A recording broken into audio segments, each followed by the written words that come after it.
Olá, está começando o programa Momento Patrimônio, 5ª temporada, então seja muito bem-vindo. Crenças, fé, religiosidade, devoção, isso tudo faz parte do aspecto subjetivo, do íntimo da humanidade. Mas o que significam essas expressões? Como elas nos são transmitidas? Pensando no social, como esse patrimônio que é imaterial, que não se pode tocar, se torna então patrimônio? Uma viagem que nos ajuda a pensar sobre espaços de devoção, religiosidade e patrimônio, nesse que é o 4º programa da série. Aproveite a discussão.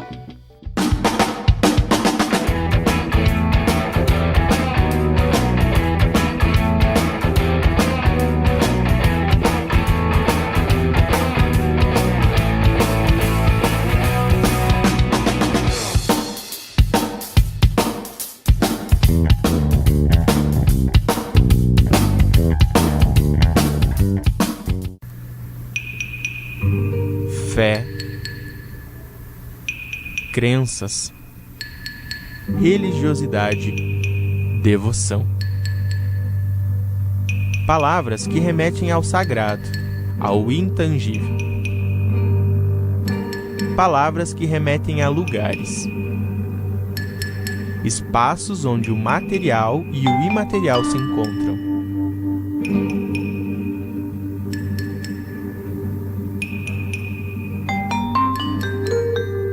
Espaços de devoção.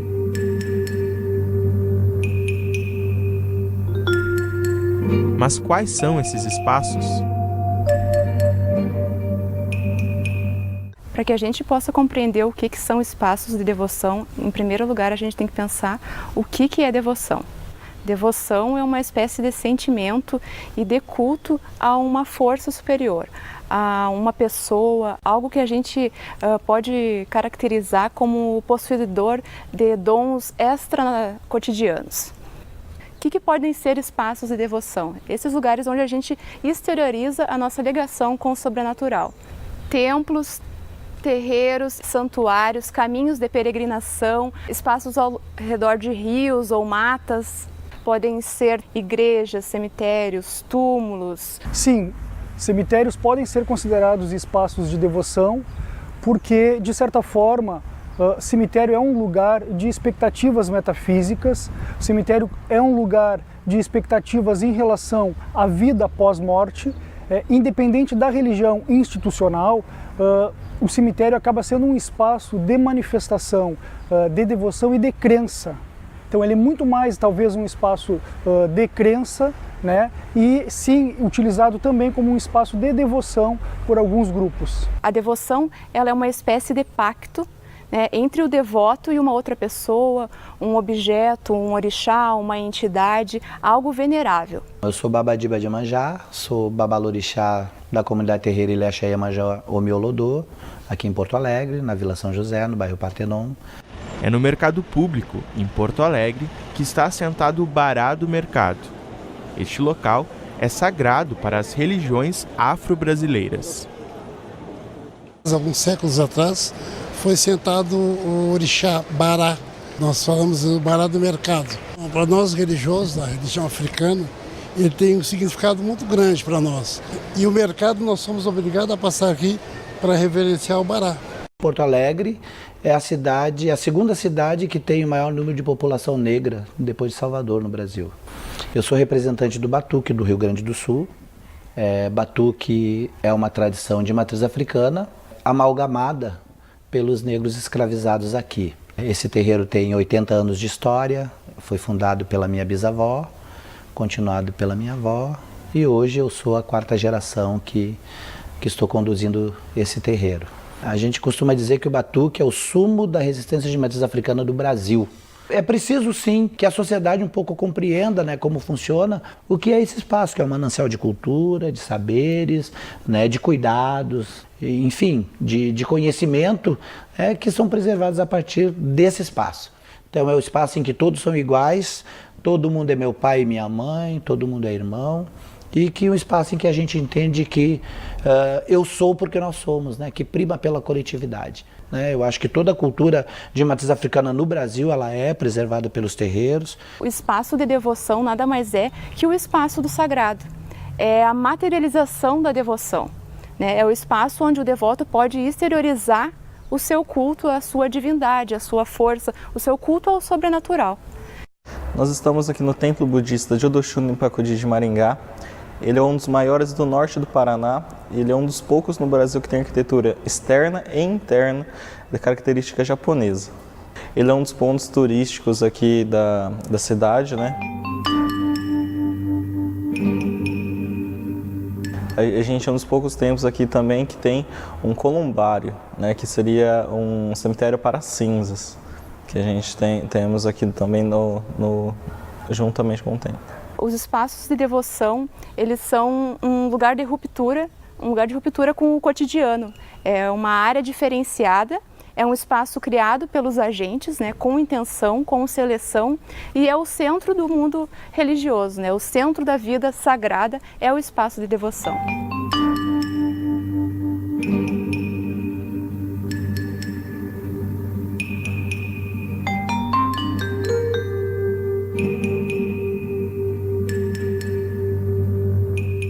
Em algumas crenças até mesmo se acredita que são nesses espaços, nos espaços de devoção, que as crenças são mais facilmente concebidas, né? São concedidas de maneira mais fácil. Espaços de devoção, religiosidade e patrimônio. Esse é o tema do nosso encontro, do nosso bate-papo e aproveito então para agradecer o aceite do convite da professora Roselaine Casanova Correia, professora da Unifra, da professora Gisele Zanotto, do programa de pós-graduação em História, para vir contribuir, dialogar um pouco sobre essa temática.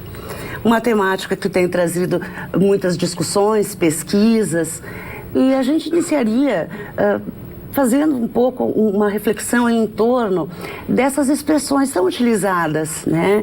Como fé, crença, religiosidade, devoção. Né? Qual o significado dessas expressões? Elas estão entrecruzadas, né? Será que todas as pessoas, de alguma forma, né, comungam disso? O que vocês pensam?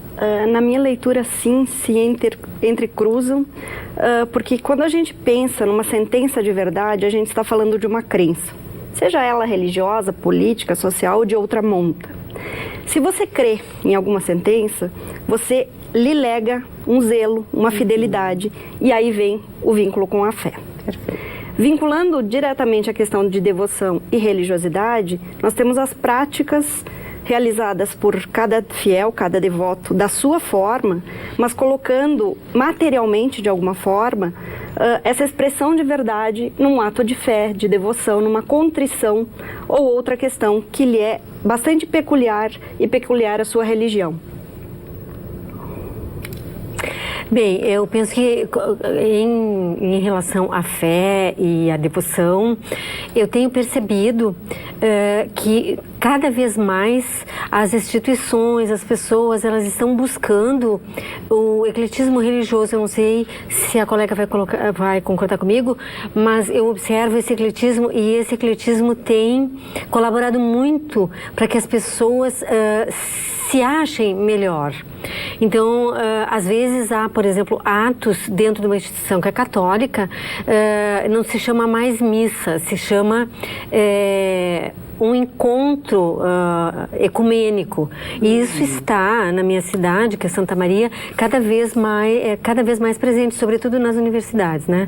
Então eu acho isso extremamente importante, salutar, porque abrange vários tipos de crenças, vários tipos de credos, enfim, eu acho que abrange também um outro aspecto que é tão importante, tão caro a nós, que são as questões étnico-raciais e indígenas. Porque até então, quer dizer, até então eu digo há algum tempo já, não é mais assim, mas o que é religião para nós? É religião católica, apostólica. Infelizmente, essa hegemonia histórica do catolicismo no Brasil, ele ainda alega uma naturalização. Quando se fala de igreja, se remete, né, se compreende imediatamente como católica. Nesse sentido, eu trago uma outra questão que me parece que ainda há uma certa confusão, né? Qual é a distinção que nós podemos estabelecer entre religião e religiosidade? Bom, como estudiosa, tentando estudar o tema, cada vez mais a gente se afasta da ideia de que religiosidade seria uma versão menor, menos válida das crenças. Como foi por muito tempo quisto e desejado pela própria instituição da Igreja Católica, ao configurar que o que ela defende como instituição é religião, institucionalizada, e as práticas desviantes daquela ortodoxia seriam as religiosidades. Estudiosos, enfim, a prática indica que religiosidade é uma forma de prática religiosa, sendo mais ou menos ortodoxa. Portanto, é uma materialização singular, subjetiva, que se expressa geralmente em práticas devocionais feitas pela população em geral. Então, desarticulada dessa questão muito fechada, muito institucionalizada, né? Regrada, que as hierarquias, não só católicas, desejam. E que historicamente foram se constituindo, né?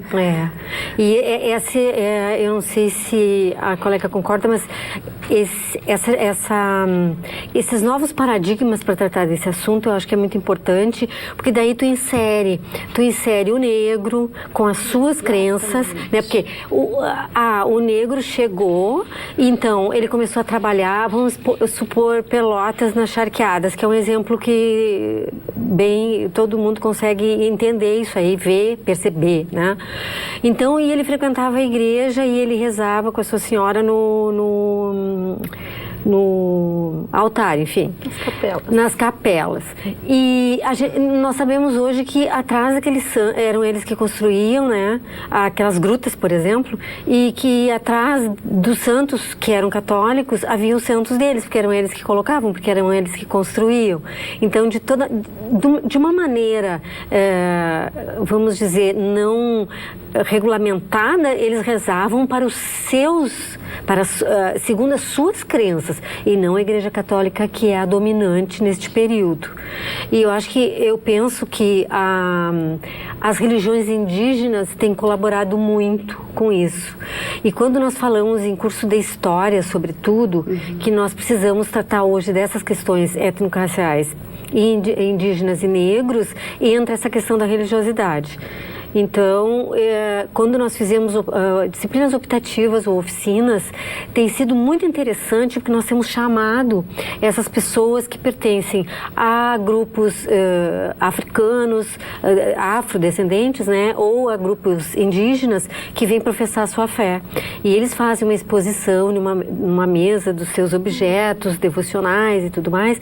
E eu penso que o nosso estudante, ele tem tanto a ganhar com isso, porque daí ele percebe que aquela instituição, sendo laica ou confessional, ela está proporcionando a ele uma nova visão, que talvez o pai dele, o avô, não dê em conta, porque eles estão formados naquela tradição católica. Eu não estou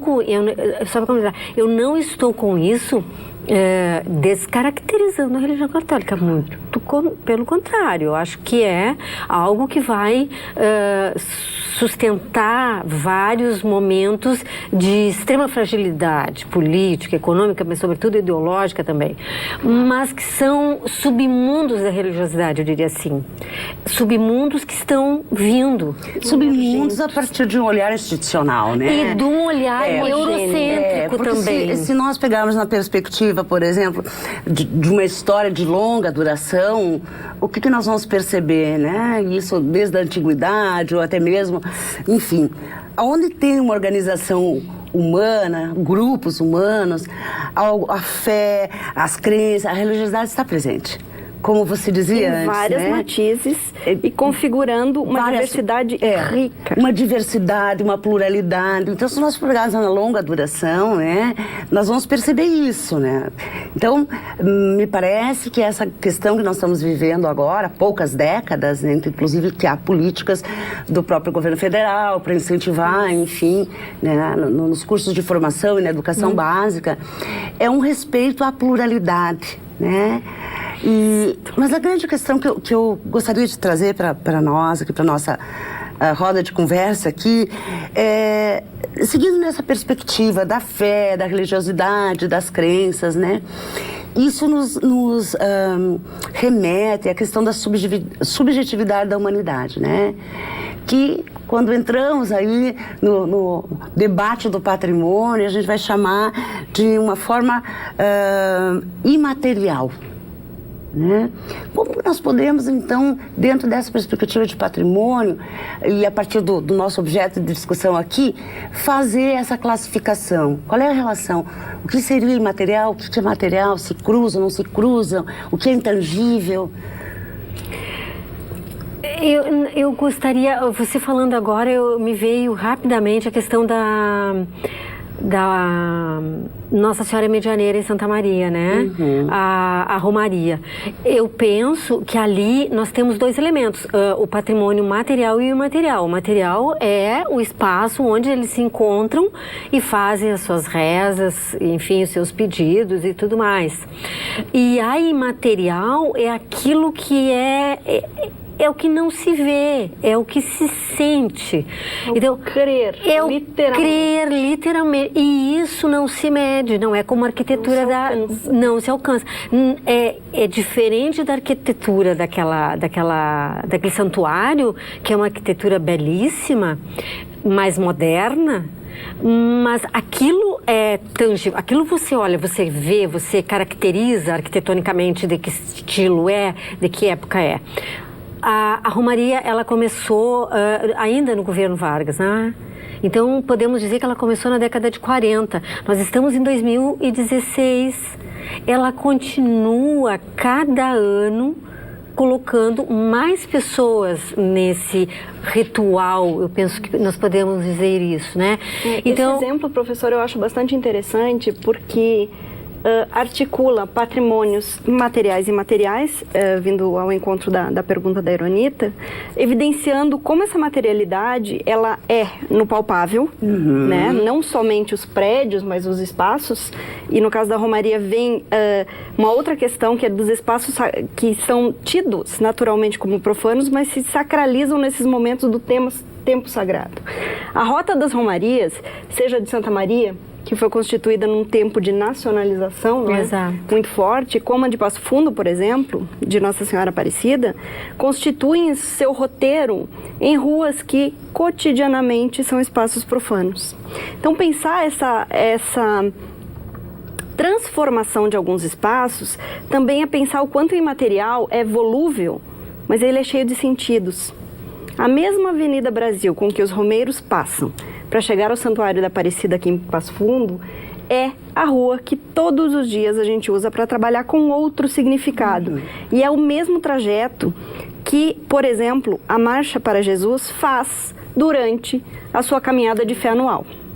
Então, existem espaços sagrados que são fixos, santuário, catedral e outros mais, Catedral de Santa Maria, mas há essa volatilidade de se inserir num espaço e num tempo sagrado em momentos de festa, em momentos litúrgicos. Eu acho que aí está a grande questão para a gente pensar o quanto as pessoas ressignificam cotidianamente a sua vivência e, claro, seus referenciais, portanto, o seu patrimônio. E a sua identidade, né? Exatamente. E a sua identidade. Nesse sentido, me levantou a seguinte questão. Então, nós poderíamos dizer de que quando tratamos dessas questões, como nossa reflexão aqui, né, o sagrado, né? O imaterial seria uma espécie de elemento de vivência, enfim, que faz com que una as pessoas. Vamos pegar o caso das procissões.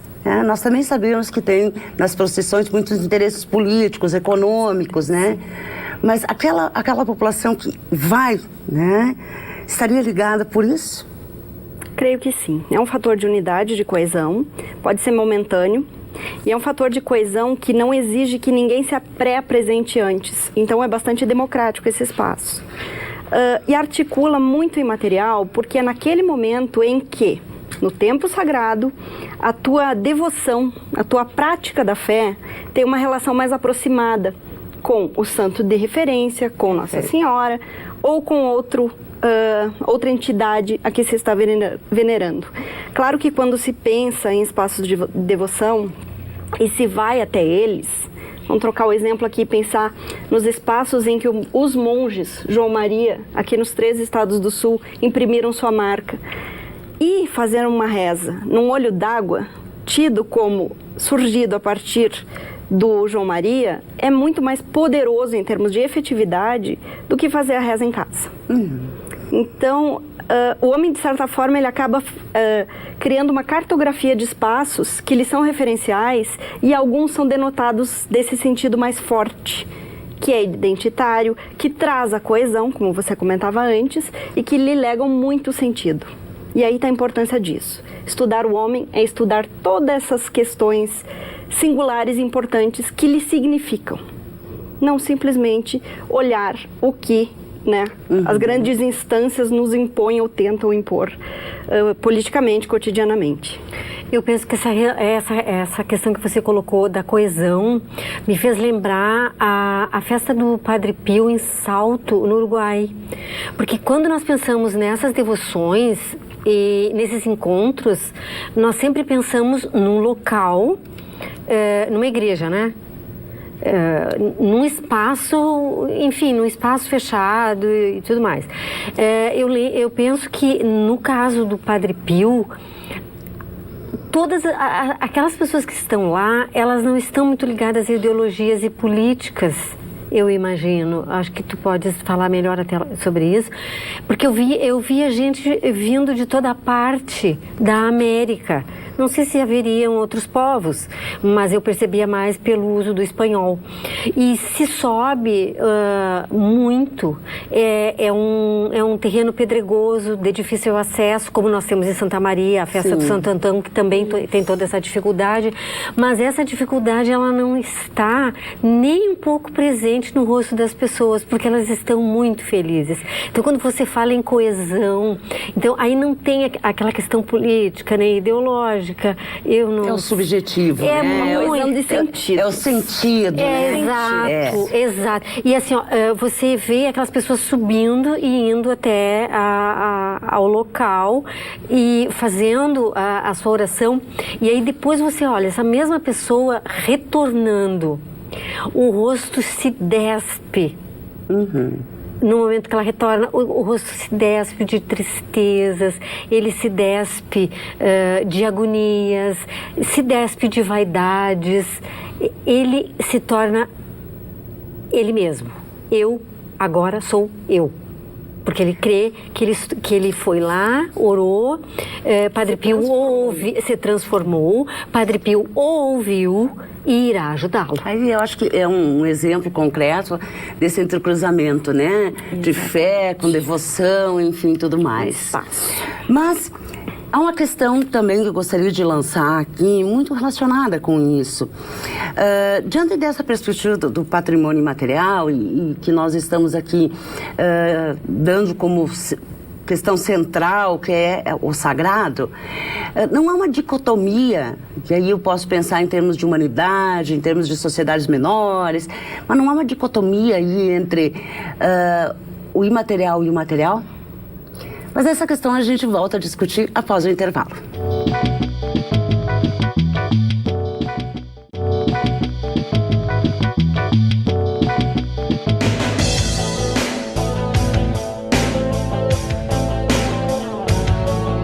Meu nome é Mauro Dilman, eu pesquisei na minha tese de doutorado representações da morte no período republicano brasileiro através do cemitério. Como que as pessoas em um cemitério confessional mantinham a sua relação com a morte e como que o cemitério tratava essas mudanças no início do século XX e consolidava as representações da morte num espaço de cemitério católico. E é interessante pensar que a gente pode estudar a morte através de vários elementos que não o cemitério. Mas é impossível estudar e se referir ao cemitério sem falar de morte.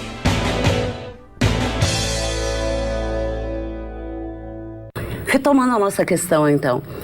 O patrimônio material, entendo, aqui no nosso caso específico, hoje o sagrado, não pode trazer aí algumas reflexões com relação à dicotomia entre o imaterial e o material? Isso em termos do longo do tempo, da humanidade ou de pequenos grupos? Eu creio que essa dicotomia ela existiu com muita força por vários momentos, né, históricos. Creio que no Brasil essa perspectiva de dicotomizar, ela está muito embasada no princípio do SFAM e depois do IFAM. Marcou muito a ideia de que o monumental é o representativo de elites e grupos de interesse que são patrimonializados. Infelizmente, essa visão descartou a ideia de que aquele prédio, aquele monumento, aquela ruína tinha sentidos. Então, se conformou uma tradição de pensar o patrimônio material, tombá-lo, e ela é muito firme até hoje na maioria das cidades. Todavia, o próprio IFAM começou a participar de debates internacionais, trazendo à tona a questão de que não tem como se trabalhar dicotomicamente. Um prédio, um material, tem sentidos, e esses sentidos importam. Uma crença, seja lá qual for, ela implica em algum suporte material, ou um espaço, ou uma estátua, ou um objeto que remete ao sagrado.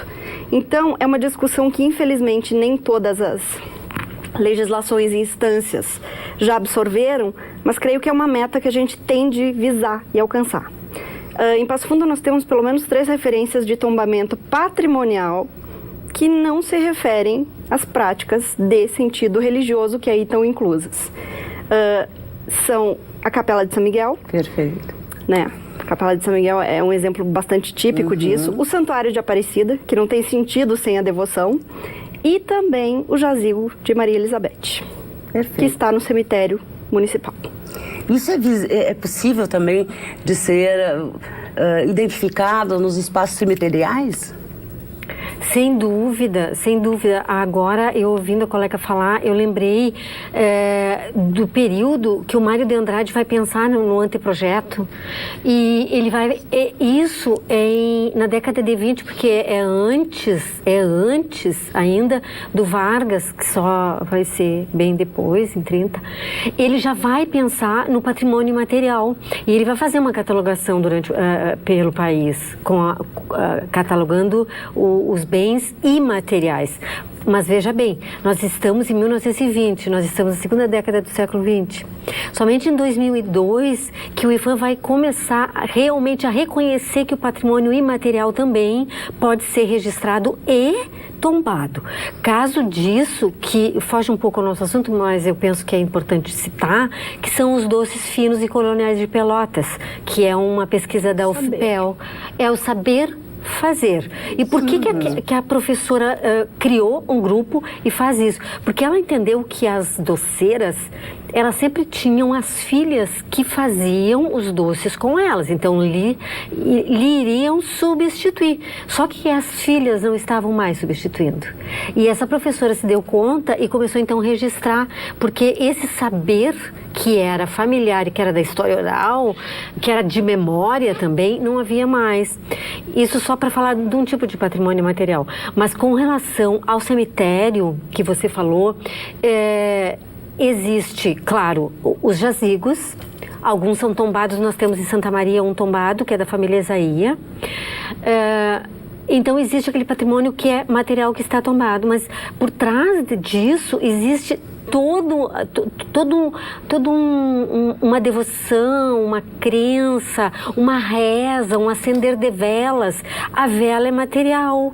Mas por que ele vai acender a vela? Porque ele acredita naquela chama que vai iluminar o seu familiar, que já não está mais nessa dimensão. Isso é imaterial. Com certeza. Então, eu sempre penso que...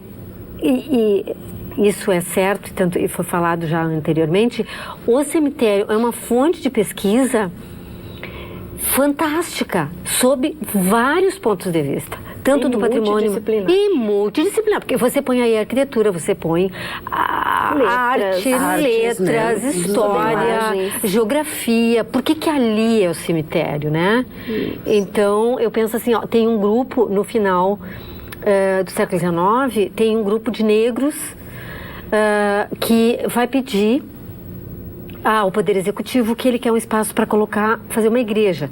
Na verdade, como ele está sob um estado religioso, o que ele quer é fazer uma igreja para ele orar para os santos dele, não é? Nós hoje sabemos... Sincretizar. Exatamente. E aí, o Poder Executivo fornece ao grupo um cemitério, que hoje é a Capela do Rosário. Mas ali havia um cemitério e ali eles fazem primeiramente o seu espaço para a sua devoção, que não é católica, mas ele faz no formato de igreja para poder ser aceito, e hoje é a capela. Mas eu sempre faço uma leitura quando eu falo em História de Santa Maria, que parece que quando esse grupo chega até o Poder Executivo para fazer essa solicitação, e eles já vinham insistindo com isso há algum tempo, o Poder Executivo pensa assim, ó, eu não vou colocar um espaço mais nobre, digamos, como onde está a Catedral Metropolitana de Santa Maria. Então eles colocam lá no bairro do Rosário, que é um bairro habitado por negros, afastado do centro, mas também pensando que talvez eles não aceitassem, e eles imediatamente aceitam. Porque o que eles queriam, né, era o espaço de poder. Nesse sentido, professora Gisele, nós temos algumas experiências também na nossa região, em Passo Fundo, né? Com relação aos espaços cemiteriais. Tem sido muito recente esse olhar para o espaço cemiterial como uma possibilidade de estudo, de leitura e até mesmo de patrimonialização, né? Nós temos uma experiência interessante ocorrendo em Passo Fundo. Né? É uma experiência bastante interessante e para nós pioneira.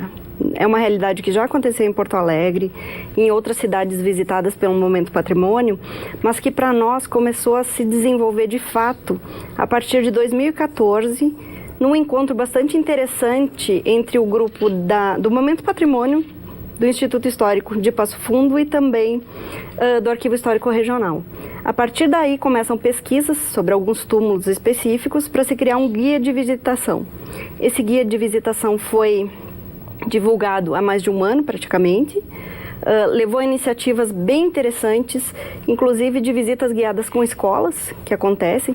O guia é praticamente autoguiado, então tendo à mão aquele roteiro você pode fazer seu passeio tranquilamente, e cada vez mais a gente está investindo, e todo esse grupo envolvido, em pesquisar mais túmulos, mais referências do cemitério Vera Cruz, para patrimonializar, sim, a ideia é a formação de um museu a céu aberto, mas também para conhecer mais e pensar o cemitério pelas suas singularidades.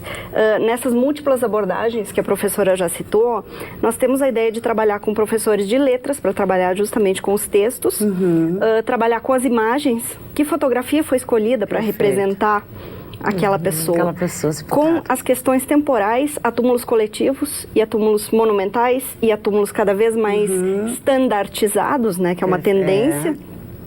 Mas há também toda a questão de mobilidade, a questão de vivência e de locais de crer ali dentro. Então, é uma experiência inovadora, mas é um retrato da cidade, com o seu centro, muito luxuoso, e também com seus bairros e adendos, que são um pouco a cara dessa divisão territorial que a gente vê na própria cidade.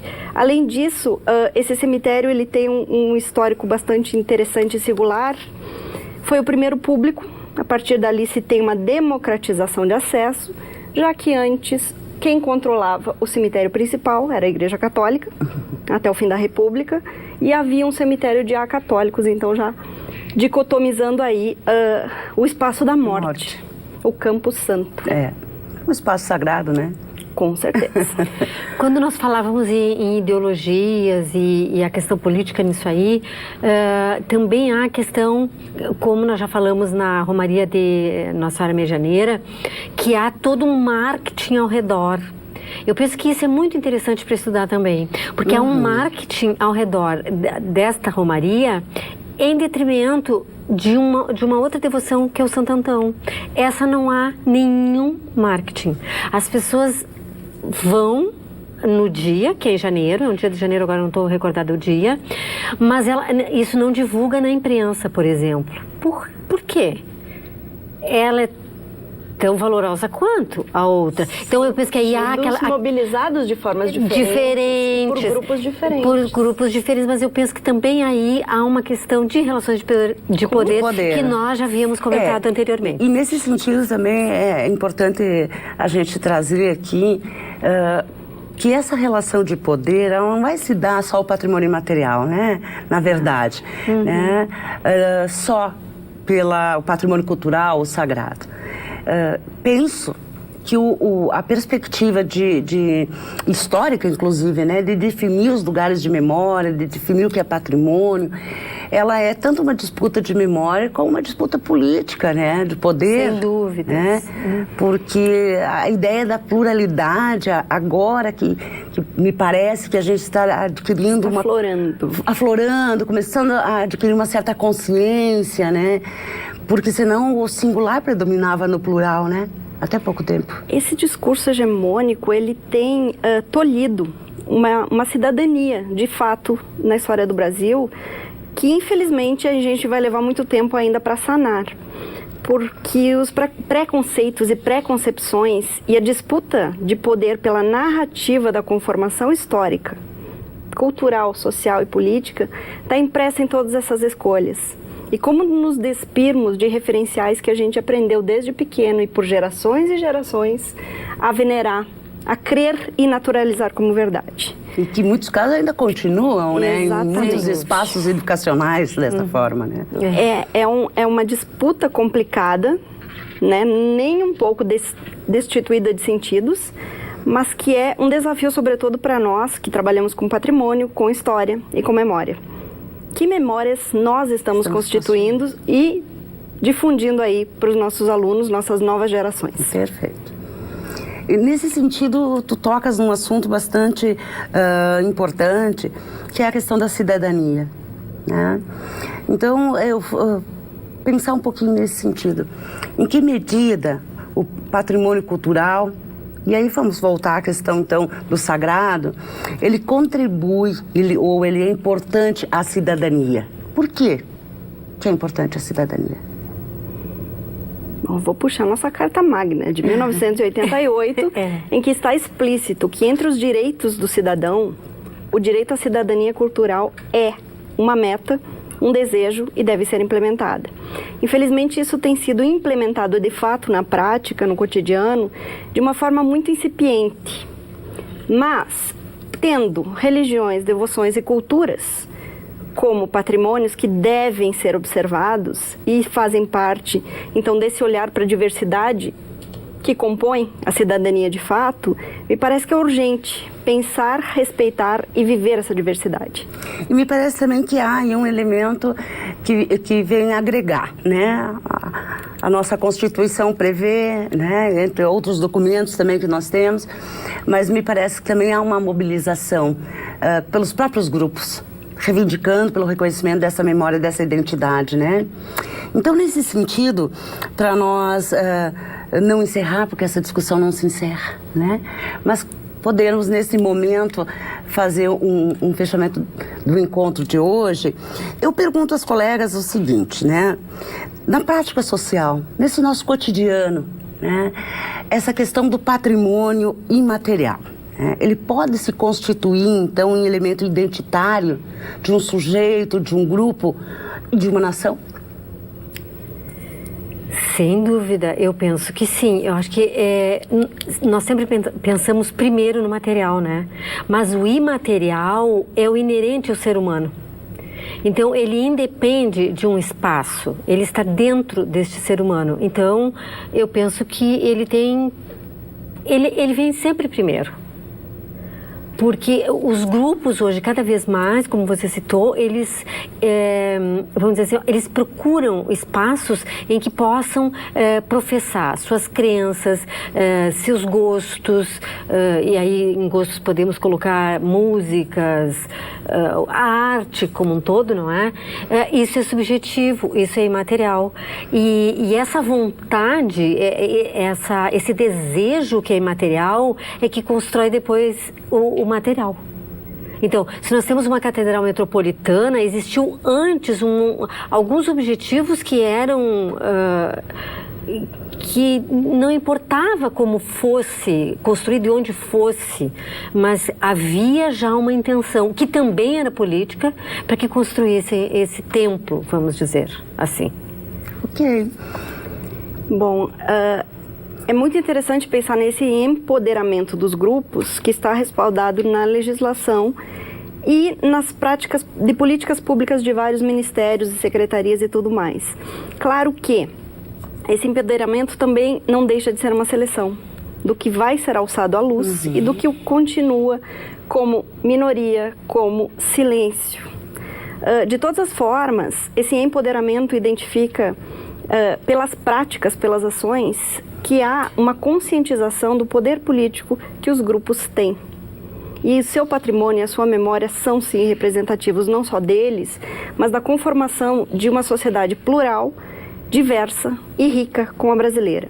Então, falar em patrimônio que valha para o Brasil inteiro me parece muito complicado. Exatamente. Viajamos aí pelos 3 estados do Sul, vimos várias realidades e, mesmo assim, os patrimônios que identificam a região Sul são muito díspares. E essa riqueza que é o nosso patrimônio.